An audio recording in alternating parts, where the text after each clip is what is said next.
The poem contains 5 stanzas. Each stanza contains 11 lines with the rhyme pattern ABBA, CDDC, EEE. Toru Dutt's poetry conveys her emotional connection with the tree. The tree brings back memories from her childhood. The poem explores timelessness and eternity. Toru Dutt's poem, Our CasuarinaTree, features a passionate description of the tree. Toru Dutt's description of the tree showcases her unique lyrical talent. The poem is filled with descriptions of nature. Toru Dutt is one of the best poets in Indian English literature.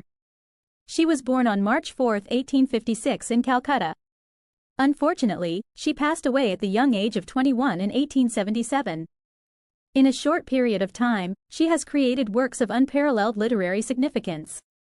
The 2 volumes of poems are a sheaf gleaned in French fields and ancient ballads and legends of Hindustan. She wrote a few short poems, articles, and 2 novels.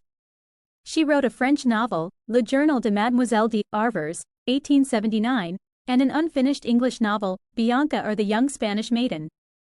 The poem's first line highlights the majestic majesty of a tree in the poet's garden. The tree is massive and sturdy. The tree is surrounded by a python-like creeper with crimson blossoms, creating a magnificent and beautiful appearance. The tree resembles a giant wearing a scarf. The tree's survival in the tight hug demonstrates its strength, as no other trees would have survived. The grip is tight, but blossomy. The tree's trunk is rough and covered in scars. The tree's roughness and deep markings indicate its longevity. The casuarina tree, a vital ecosystem, houses birds and bees, creating a vibrant environment.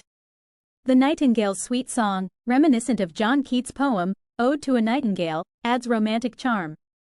The poet describes a lively and rapturous description of a tree in the early morning, describing the pleasure of the sight and the sight of a gray baboon enjoying the sunrise. The young monkeys are seen on the lower branches, while the kokila music is refreshing. The birds, including the baboon, hailing kokilas, and sleepy cows, create a typical Indian scene.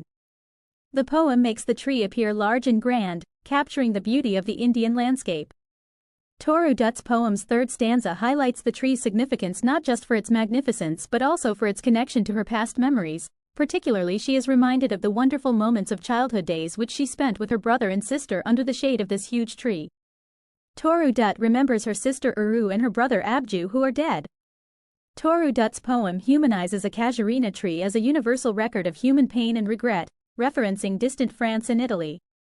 The tree reminds the poet of her dead siblings and childhood memories, making it a symbol of time and eternity. The last stanza is an expression of poet's desires to make the tree immortal. She desires to dedicate a lyric in honor of the huge tree because it is associated with the memories of those who were precious to the poet more than her life. She desires the casuarina tree to stand with deathless trees of Borrowdale. In other words, Toru Dutt wanted the casuarina tree to become immortal like the yew trees of Borrowdale that were made immortal by William Wordsworth, a great romantic poet. The death of Abju and Uru haunts the poet. The tree was the memory of love and companionship for Toru Dutt. She desired to protect the tree from oblivion's curse. In other words, she willed that the tree must not be forgotten. Hence, this poem was written to immortalize the tree that forever remained an image of her loved ones. The images and symbols used in the poem enhance its beauty as well as successfully bring out the intense emotion that the poet had in her mind. The love for the brother and sister, the loss and the longings are all presented through various similes and images.